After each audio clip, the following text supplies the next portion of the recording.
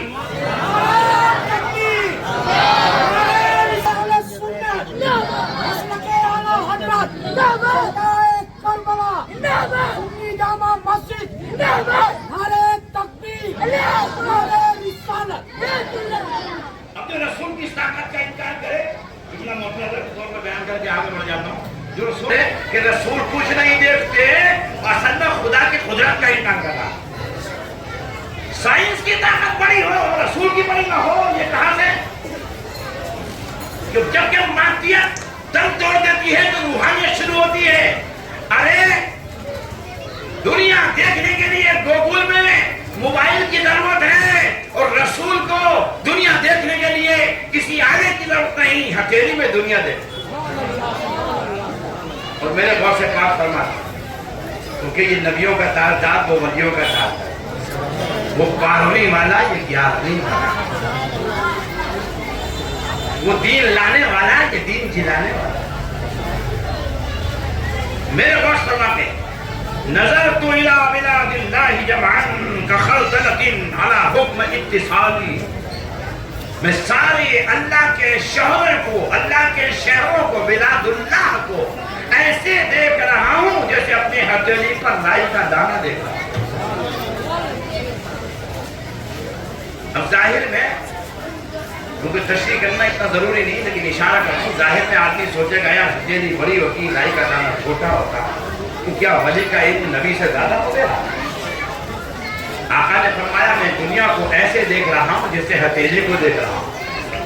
اور غوث پاک فرماتے ہیں سارے اللہ کے شہروں کو ایسے دیکھ رہا ہوں جیسے رائی کے دانے کو دیکھ رہا ہوں. بس تھوڑا سا سمجھ لیجئے, آپ ہتھیلی کو دیکھیں گے, ہتھیلی کے سارے خد و خال کو دیکھیں گے, ہتھیلی کے نشے و فراز کو دیکھیں گے, ہتھیلی کی ایک لکیر کو دیکھیں گے, لیکن اس پر ایک رائی کا دانہ رکھ دیا جائے, سب دیکھیں گے, لیکن رائی کے دانے کے جو نیچے ہے وہ نہیں دیکھیں گے.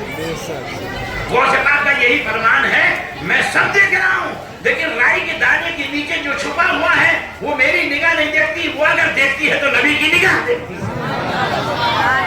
نظر تو الی بلاد اللہ جمعا کخردلۃ علی حکم اتصالی. تو اس پوائنٹ کو, اس پہلو کو, اس قانون کو یاد کرو, آگے بڑھو کہ جہاں مادیت کی انتہا ہے وہاں روحانیت کی ابتدا ہے. جہاں مادیت دم توڑ دے وہاں سے روحانیت شروع ہو. میں صرف آپ کے سامنے ایک قرآن کی دلیل, ایک حدیث کی دلیل, ایک تاریخ کی دلیل, اور ایک آپ کو اولیاء کرام کی حیات کی دلیل پیش کروں. سائنس نے جو 2 چیزوں میں ترقی کی, ایک طب میں, میڈیسن میں, اور ایک الیکٹرانک معاملے میں. اب جو لوگ یہ کہتے ہیں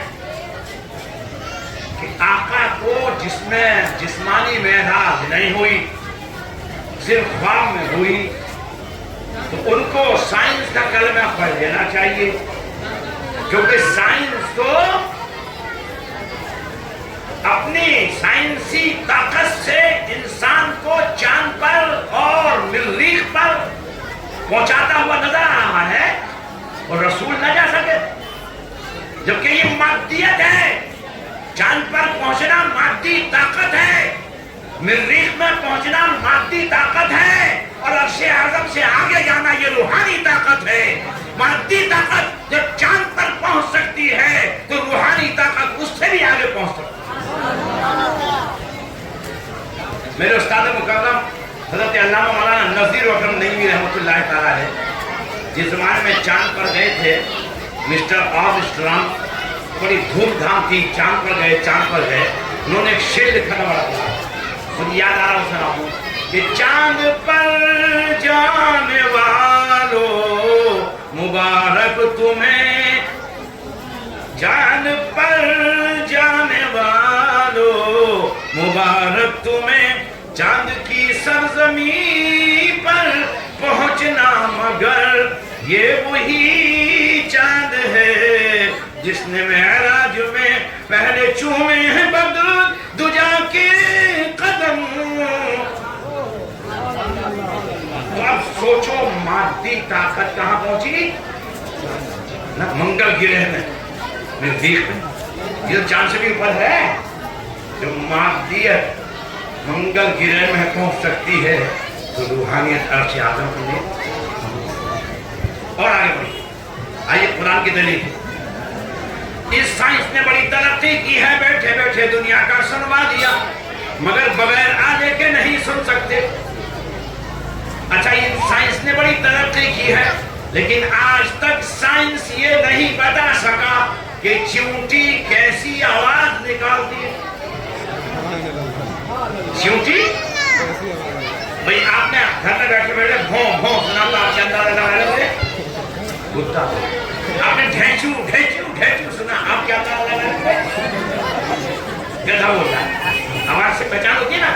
لیکن سائنس کی اتنی طاقت ہونے کے باوجود آج تک سائنس یہ نہ بتا سکی کہ چونٹی کی آواز کیسی ہوتی ہے۔ یہ تو بہت دور کی بات، چونٹی کون سی زبان میں بات کرتی ہے، چونٹی کیا بولتی ہے، یہ تو دور کی بات ہے۔ یہ ہے مادی طاقت۔ اب آ جائیے روحانیت پر۔ قرآن کریم ہے، 19واں پارہ ہے، سورہ النمل ہے، حضرت سلیمان علیہ السلام کا تذکرہ ہے۔ حضرت سلیمان علیہ السلام ابھی 3 میل دور ہیں، چیونٹیوں کا ایک قافلہ گزر رہا ہے۔ چیونٹیوں کی سردار نے اپنی تمام چیونٹیوں سے کہا داخل ہو جاؤ اپنے سوراخوں میں۔ ادھر سے حضرت سلیمان علیہ السلام کا لشکر گزرنے والا ہے، کہیں تم روندی نہ جاؤ، تمہیں رون دیا جائے گا۔ قالت نملة يا أيها النمل ادخلوا مساكنكم لا يحطمنكم سليمان وجنوده وهم لا يشعرون۔ یہ کس نے کہا؟ چیونٹی نے۔ کس سے کہا؟ چیونٹیوں سے۔ کب کہا؟ جب سلیمان علیہ السلام 3 میل دور ہے، 3 میل دور۔ سائنس کان پہ رکھ کے آلے کے ذریعے نہیں سن سکتی۔ چیونٹی کیا بولتی ہے؟ یہ مادیت تھی، اور روحانیت یہ ہے۔ قرآن کہتا ہے ابھی 3 میل دور ہیں۔ حضرت سلیمان علیہ السلام نے، چیونٹی نے جب یہ کہا، آپ نے وہی سے سن لیا۔ فتبسم ضاحکا من قولها، اور حضرت سلیمان علیہ السلام مسکرائے کہ چیونٹی کیا کہہ رہی ہے۔ تو دیکھو، یہ سائنس مادیت ہے، چیونٹی کی آواز نہ بتا سکی، لیکن نبی 3 میل دور سے چیونٹی کی آواز سن بھی رہا ہے، سمجھ بھی رہا ہے۔ اور محبت کی بات بول دوں، اس پر اگر نعرہ نہ لگے گا تو کوئی عاشق نہیں۔ سن تو لو۔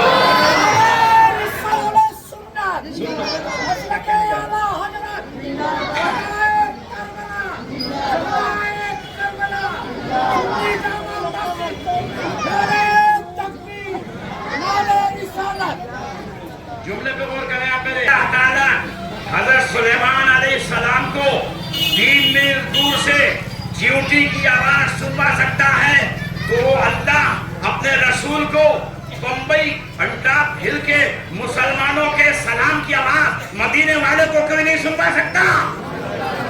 جو اللہ حضرت سلیمان علیہ السلام کو 3 میل دور سے چیونٹیوں کی آواز سنوا سکتا ہے، وہ اللہ حضرت امام حسین کو ان کے چاہنے والوں کی پکار کیوں نہیں سنوا سکتا؟ قرآن سے ہو گئی دلیل، اور آگے بڑھیے حدیث میں دلیل۔ سائنس آسمانوں میں چلی گئی، سمندر کی تہوں میں پہنچ گئی، لیکن آج تک یہ نہ بتا سکی کہ آسمان میں ستارے کتنے ہیں۔ آسمان میں